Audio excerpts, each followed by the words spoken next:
Trump breaking news. The prospects for an independence referendum in Texas in the present day. A recent survey conducted exclusively for Newsweek found that if a referendum on Texas's independence were held in the Lone Star State, Texans would choose to be a part of the U.S. Redfield and Wilton Strategies surveyed 814 registered Texans to find out how they would vote in a hypothetical secessionist referendum and if they would back the state seceding from the U.S. to create its own nation. Secession was opposed by 39% of the population, backed by 33%, and unsure or neutral by the remaining 41%. Nevertheless, if a hypothetical referendum were to be held, 67% of the voters would choose to keep Texas as a state in the U.S. Newsweek was informed by pro-independence figures that the findings showed that there was enough support for a vote on the matter. There was greater disagreement among political scientists. One claimed the findings were consistent with earlier findings for fledgling secessionist movements, such the Brexit movement in the UK. Some have speculated that even secessionists would reconsider their position in light of the possible consequences of such a step. For the 9 years between its 1836 Declaration of Independence from Mexico and its 1845 admission to the United States, Texas was a sovereign republic. Since then, the prospect of its return to that status has piqued the public's curiosity. The federal government's and Texas's disagreement over how to manage migrant flows across the Mexican border has ratcheted up these demands.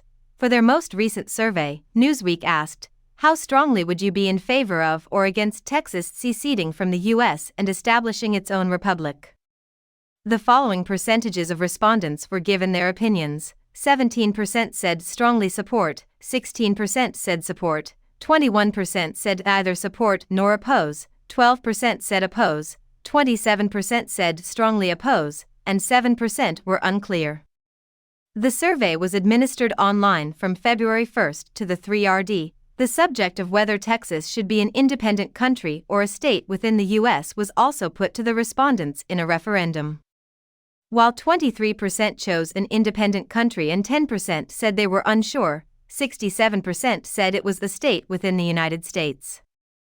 How Texans responded to the question revealed a clear partisan division.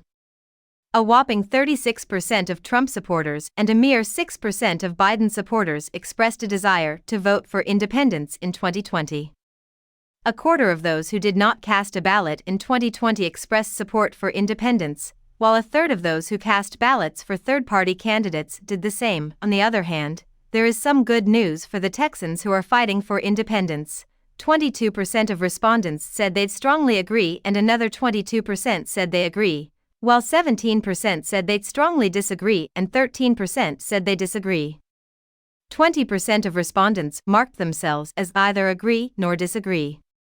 This poll proves that a vote on Texas's secession from the Union is necessary, according to Daniel Miller, president of the pro-independence Texan nationalist movement, who spoke with Newsweek. Contrary to the opposition narrative that support for Texas is non-existent, this poll shows that support for the issue is strong enough to warrant a public discussion and a vote on the issue. According to him, this survey is accurate. Then Texas has the same amount of support in the polls as Brexit and Scottish independence had before their respective referendums.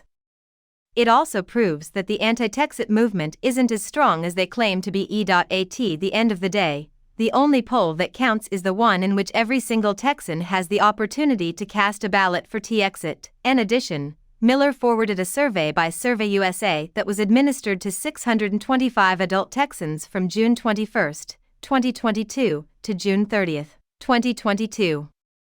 The results showed that 60% of the people surveyed would be in favor of Texas peacefully becoming an independent country along with other conservative states, while 40% were against the idea. Newsweek spoke with political scientist and author of I Want to Break Free, a practical guide to making a new country and expert on new state formation, Professor Matt Kortrup, who said that the findings indicate that the independence movement in Texas should be given serious consideration. These polls are serviceable. Actually, they imply that Texit supporters are on par with Brexit backers in 2010, and obviously that shifted, he remarked. The secessionists usually come out on top in independence referendums. The Scottish National Party, SNP, rose from 29% at campaign's outset to 46% by election's end in Scotland. When the matter was initially broached, the level of support for independence in Scotland, Catalonia, and Quebec was in the 20s. In every instance, this has approached complete autonomy.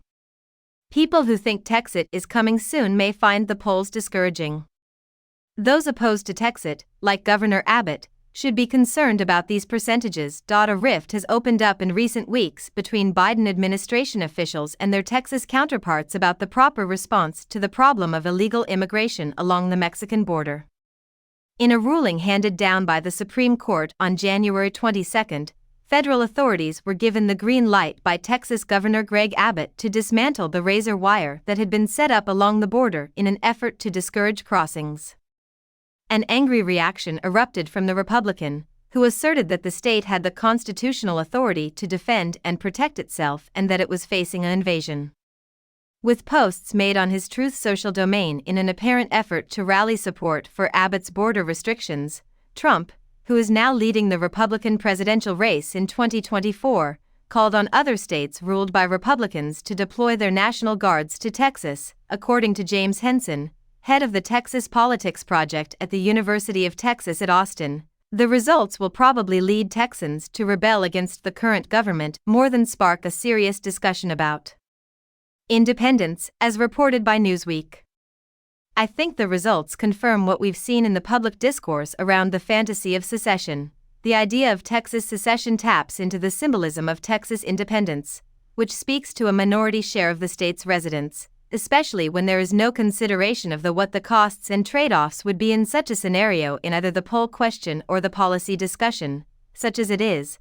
According to him, when asked a question regarding Texas's secession or independence, a small minority of Texans will choose an answer that allows them to show their opposition to federal authority while also supporting a position with symbolic meaning, such as the idea of an independent Texas. For all intents and purposes, the dissemination of such findings will have no political impact whatsoever. At most, it will inspire the present generation of elected officials in Texas to persist in their rejection of federal authority. Support for independence could decline if Texans begin to seriously contemplate the subject, according to Joshua Black, a political scientist and member of the Texas Politics Project.